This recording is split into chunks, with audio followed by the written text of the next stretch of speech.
Ал міне балаларым, қыздарым, Наурыз мейрамы кеп қалды. Наурыз мейрамымыз құтты болсын. Еліміз аман, жұртымыз тыныш болсын. Ақ мол болсын. Дендерің сау, өмір жастарың ұзақ болсын. Осы қазақта біздерді ас ішкеннен кейін асқа бата жаса қайрамыз. Бата істейміз. Менің балам немерем бейбарыс бата береді. Bismillahirrahmanirrahim. Асақым құр ерекше мейірімді, рахымды Алланың атымен бастаймын. Барлық мақтау бізді тамақтандырған, сусындандырған Аллаға тән.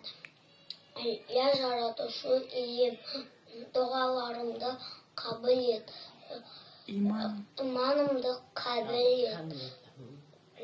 Екі дүниенің жақсылығын бізге нәсіп ет.